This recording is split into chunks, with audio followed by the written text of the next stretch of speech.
안녕하세요. 직장인 골키퍼입니다. 여러분들은 중국 축구가 그래도 제일 잘했던 시절이 언제라고 생각을 하시나요? 아니 K리그도 안 보는데 무슨 중국 축구야 하실지 모르겠지만 저는 중국이 지는 재미로 좀 보거든요. 진짜 어지간한 영화보다 재밌고 인도와 중국 경기가 진짜 개콘 전성기 때보다 더 재밌는 것 같더라고요. 저는 개인적인 생각에 중국 축구 레전드 시절은 2000년도에서 한 2004년 이때가 레전드로 생각을 하는데, 실제로 2000년대 아시안컵 때 4위를 했고 2004년 홈 대회에서는 중국이 준우승까지 했었거든요. 물론 지금은 아시아 대회 조별리그 돌파도 장담 못하는 중국 청소년 대표팀이지만 그 시기엔 그래도 세계대회 진출해서 토너먼트 가는 수준이었고, 한국 청소년 국가대표팀을 만나도 대등하게 한 경기를 본 기억도 있고 그런 수준이었거든요. 그리고 당시 중국이 약간 공안증이라고는 하지만 경기를 막상 보면 경기 내용이나 어떤 개인 기량에서 지금처럼 약간 한국 선수들이 약간 접한다거나 압도한다는 느낌은 사실 조금 부족한 것 같기도 하고, 물론 이기긴 이기지만 더 쉽게 이해를 하자면 이 시기에 중국은 한국, 일본, 이란, 사우디 소위 아시아의 어떤 빅4 아래급으로 쳐주기에는 충분하지 않았나 싶었거든요. 2000년도에서 2004년 중국 축구는 선수진으로 보나 어떤 실제 각국의 대표팀 성과로 보나 아시아 탑티어 팀들한테 어떤 붙어볼 만한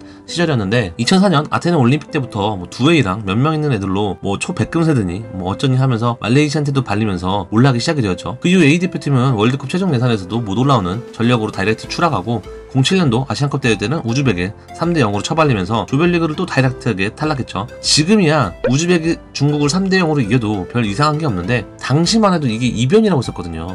그리고 이후 2010년대에 들어서 또다시 중국 축구에 대한 어떤 집중 투자 어쩌고 하지만 오히려 배출되는 청소년 선수 퀄리티는 점점 낮아지고, 여기에 무리하게 리그 사이즈가 커지면서 선수들이 자국 리그에 안주하고 도전을 안 하는 경향이 생기게 되면서 이때를 아마 기점으로 원래도 차이가 났었지만 더 우리와 격차가 벌어진 게 아닌가 생각을 합니다. 당시에 나름 유럽에서 뛰고 있는 선수들도 많았는데요. 프랑크푸르트에서 뛰고 있던 74년생 양첸, 이 선수는 최용수 선수, 윤정환 선수 또래죠. 우레이 보고 중국 선수 중에 유럽 리그 중 그나마 좀 나름 먹힌 중국 최고의 공격수라고 하는데, 사실 개인적인 생각에는 제일 활약한 건 이 선수가 아닐까 싶거든요. 체격 조건이 다부지고 좀 킥력도 좀 괜찮고 그런 스타일이었고, 당시 중국 축구 간판 공격수던 하오하이동이 우리나라 황선홍 선수였던 포지션을 중국에서 차지했다면, 양첸은 중국 내에서 어떤 플레이 스타일의 최용수 선수와 좀 비슷하고 유럽파이니까 어떤 기대감은 안정환 선수 같은 위치이지 않았나. 근데 이제 국대에서 어떤 특별한 큰 활약을 못했던 걸로 기억을 합니다. 그나마 하나 꼽자면 아마 2000년대 아시안컵 일본전 골 정도가 기억나는 정도가 아닐까. 두 번째는 이전 중국 국가대표팀 감독인데요. 리티에입니다. 프리미어리그에서 한 시즌 주전으로 뛰었던 선수인데요. 당시에 120만 파운드, 약 22억 7천만 원으로 에버튼과 3년 계약을 했습니다. 183cm의 덩치도 약간 상당한 강골에 그럭저럭 좀 볼도 괜찮게 찼던 선수로 기억이 되고 있고, 당시 모에스 감독이 좀 마음에 들었는지 주전으로 한 시즌 뛰었으나 바로 다음 시즌에 주전에서 밀렸고 2007년까지 중국 국가대표로도 출전을 했기 때문에 한국에서도 어느 정도 인지도가 있습니다. 우리나라 선수 중 김남일 선수와 동갑이며 선수생활 은퇴 후에는 광저우 홍다의 수석코치로 부임해서 마르첼로 리피 감독을 보좌했습니다. 세 번째는 2000년부터 2004년까지 중국 축구에서 미래 희망이었던 샤오자이입니다. 샤오드리 선수와 동갑이며 당시 샤오자이는 우리나라가 박지성, 이천수, 최태욱 선수였던 걸던 기대를 생각을 하시면 될 듯 합니다. 188에 신체 조건이 좋고 킥이 그나마 좋은 선수였으며 중국의 2004년 아시안컵 결승으로 이끌었던 선수입니다. 팀이 분데스 2부와 1부 강등권을 오가면서 분데스 1부에서는 한 서브 정도의 선수였고 2002년부터 2011년까지 주전 서브 입주로 그래도 꾸준히 리그에서 뛰던 미드필더입니다. 네 번째는 맨체스터 시티 순지하입니다. 국내 팬들한테는 우레이 이전에 제일 잘 알려진 중국 선수이며 나이로는 이영표 선수와 동갑입니다. 플레이 스타일은 좀 공수 부지런히 오가고 성실하면서도 투지가 뛰어났던 스타일이지만 공격력이 그다지는 좋진 않았던 선수입니다. 맨시티 이적 후에 6시즌 프리미어리그에서 뛰었고 그중에 3시즌 정도는 주전으로 뛰었습니다. 당시 맨시티가 지금과는 좀 다르고 강등에서 좀 중하위권을 맴돌던 팀이긴 하였지만 그래도 한국, 일본 선수들과 충분히 경쟁도 해볼 만한 선수였다고 생각을 합니다. 이후 맨시티가 탁신, 그다음에 만수를 거치면서 빅클럽으로 거듭나게 되고요. 다섯 번째는 크리스탈 팰리스, 던디, 카디프시티에서 뛰었던 판찌입니다. 홍명보 선수와 동갑이며 그 유명한 중국봉이 가득한 나이키 CF에서도 나온 선수입니다. 당시 한국의 홍명보, 일본의 이하라, 중국의 판찌로 중국의 홍명보라고 불렸던 선수이며 센터백치고는 좀 단신의 조건에 가깝지만 몸이 워낙 근육줄이라 몸싸움에 능했고 꽤 밀리지 않으면 속도도 빨랐습니다. 한국, 중국 경기에서 당시 한창 전성기에 있는 서정원 선수 역습을 바로 따로잡아서 막는 장면으로도 유명하고, 또한 서전트 점프가 100cm에 가까울 정도로 괴물 같은 신체 능력을 자랑합니다. 이러한 신체 조건 덕분에 크리스탈 팰리스에서는 중국에서의 어떤 마케팅을 염두에 둔 영입이었으나 1부 리그 이상으로 빡센 걸로 유명한 2부 리그에서도 판찌에는 실력적으로도 크리스탈 팰리스에서 오래 살아남을 수 있었습니다. 새 시즌 동안 팰리스에서 핵심 수비수로 활약하며 리그 통산 88경기 4골을 기록했습니다. 주전치고는 좀 적은 경기수인데 이거는 아시아 팀들이 그렇듯 판찌의 잦은 국대 차출이 원인이며 그때 기록은 106경기 17골입니다. 여섯 번째는 태진의 닮은 하와이동입니다. 김병지 선수와 동갑이며 중국에서 우리나라 황선홍 선수와 같은 포지션이라고 생각을 하신다면 이해가 좀 더 알아칠 듯 합니다. 제가 기억하는 걸로는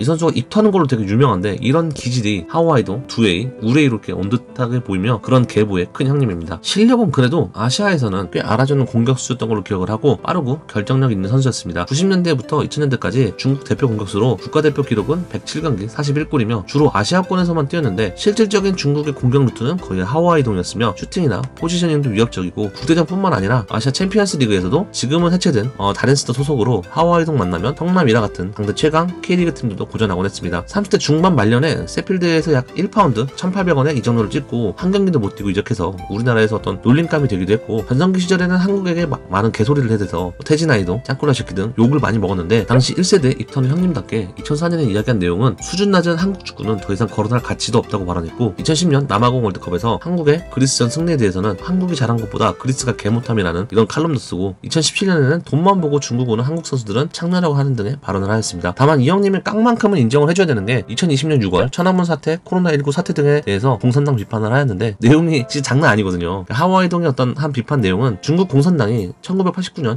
천안문 사건 당시 양민을 학살했고 중국이 코로나19로 전세계에 퍼뜨렸다. 중국은 공산당 일당 독재를 조직하고 미국처럼 연방 국가를 설립해야 한다. 나는 10살부터 축구를 하며 공산당이 스포츠 산업에 저지르는 부패를 계속 봐왔으며 중국 선수들은 중국 금메달을 얻기 위한 도구일 뿐 그 이상 그 이하도 아니라는 정말 수위센 발언들을 남겼습니다. 이러한 천안문 사태, 그 다음에 코로나19, 그 다음에 공산당을 비판했다가 중국 축구협회로부터 출전 기록과 그 다음에 득점 기록을 말살당하고 아들도 소속팀에서 방출되는 등의 어떤 보복을 당하였습니다. 참고로 그라나다 CF팀의 구단주는 중국인이죠. 7번째는 정지입니다. 해외 축구 아버지 박지성이 뛰던 시절에 프리미어리그 찰튼 애슬레틱 소속으로 뛰었으며 나이는 차두리 선수와 동갑입니다. 볼은 좀 어느 정도 차는데 약간 플레이 스타일이 좀 진짜 지저분한 선수였습니다. 그래도 기억이 안 난다고 하신다면 2006년에 월드컵 앞두고 프랑스 시세 다리를 부러뜨린 중국 선수 하시면 하실 겁니다. 중국 축구의 희망 같은 위치 그리고 나름 중국의 에이스 자리를 먹었는데 중국 축구가 점점 내리막길이고 리그가 몰락되면서 인재난이 시작되니까 2019년 AFC까지도 주장 완장을 차고 나왔습니다.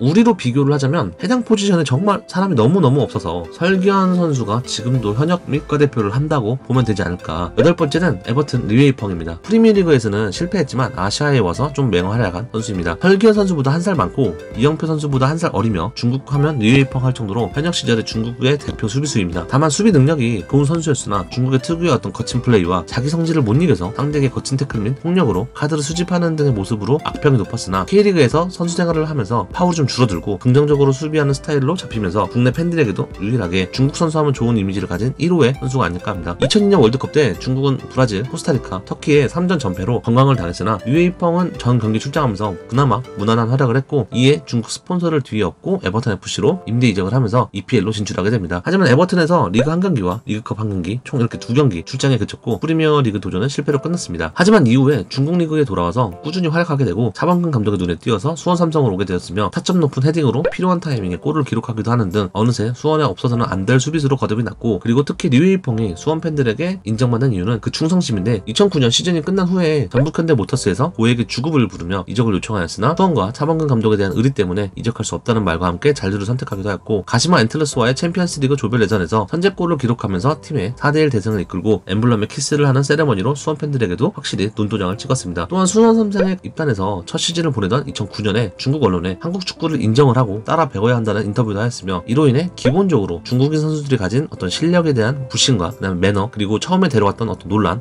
리웨이펑은 흥분만 하는 짱깨 수비수다 급하다고 아무나 데려오나 라는 논란을 종식시켰습니다. 들인 돈이나 영입 상황 그리고 이뤄낸 성과를 생각을 하면 베스트가 아니었나. 차후 리웨이펑은 2010 시즌까지 훌륭한 활약을 보였지만 수원 삼성의 대대적인 개편으로 쫓겨나게 되었는데 당시 이러한 결정을 내린 수원 삼성은 욕을 오지게 먹게 되었고 그 후 리웨이펑은 텐진 테다로 향했고 2015년 은퇴를 하였습니다. 중국 선수가 한국에서 인정을 받았다는 것 자체가 좀 대단하고 그러한 것이 저는 실력을 인정을 받았다고 생각을 합니다. 국가대표 기록은 A매치 112경기 14골을 기록했습니다. 9번째는 페루자 마밍유입니다.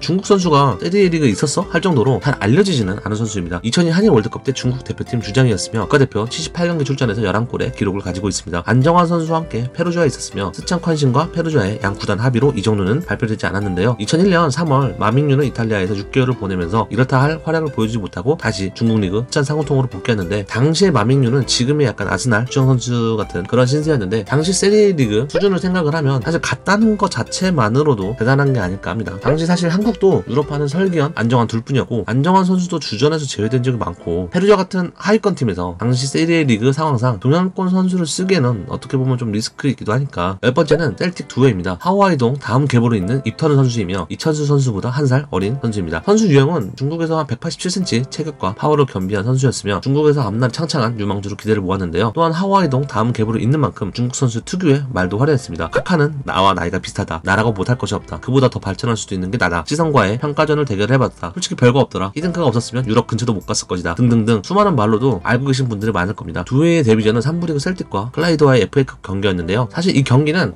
많은 주목을 받은 경기였습니다. 물론 두웨이 때문에 주목을 받은 게 아니라 전설적인 선수 로이킨이 맨유를 떠나 뛰는 첫 경기였기 때문인데요. 사람들의 관심도 꽤나 집중되던 상황이었으며 또한 상대팀이 3부리그 팀이기 때문에 팬들은 셀틱에 문제없이 대승을 거둘 거라 믿어 의심치 않았죠. 여기서 스코티시 프리미어리그 수준을 보면 EPL 팀과 비교를 해도 안 밀리는 셀틱과 레인저스를 제외를 한다면 대략 잉글랜드 3부리그와 가깝다는 것이 사실 중평이며 실제 선수 이적도 이러한 위상 하에서 보통 이루어지는 편인데 두웨이의 플레이는 여기서 정말 환장할 경기력을 펼쳤습니다. 전반 45분 동안에 3번의 헛발과 7번의 삽질 그리고 PK 헌납까지. 여기에 두웨이의 삽질 플레이가 계속되자 상대 3부리그 공격수 톰 브라이튼이 두웨이를 개호구로 보고 그에 바르다가 대놓고 스로잉 한 다음 그의 공을 뺏으려고 할 정도로 빈틈투성이었으며 결국 후반이 시작된과 동시에 두웨이는 교체되었고 셀틱은 두웨이의 맹활약에 힘입어 3부리그의 클라이드에 1대2로 참패하고 말았습니다. 이 경기 결과로 결국 두웨이는 셀틱 역사상 45분 만에 임대계약 해지라는 그 누구도 깰 수 없는 기록을 만든 뒤 15일 만에 고국으로 리턴했는데요. 근데 뭐 이런 실력인데 왜 소개가 되지 하시는 분들이 계실 텐데 훗날 두웨이가 2010년 동아시아 대회에서 중국팀의 주장으로 활약하여 한국이 3대0으로 중국에게 충격적인 패배를 하게 되거든요. 씨발. 마지막은 맨체스터 유나이티드 동팡저우입니다. 박지성 못지않게 국내 팬들에게 알려진 선수가 아닐까. 사실 동팡저우는 국내 팬들에게 알려진 만큼 실력이 없는 선수는 아니었습니다. 나름대로 재능을 가지고 있고 인정을 받는 유망주였죠. 맨유만큼은 아니더라도 사실 어느 정도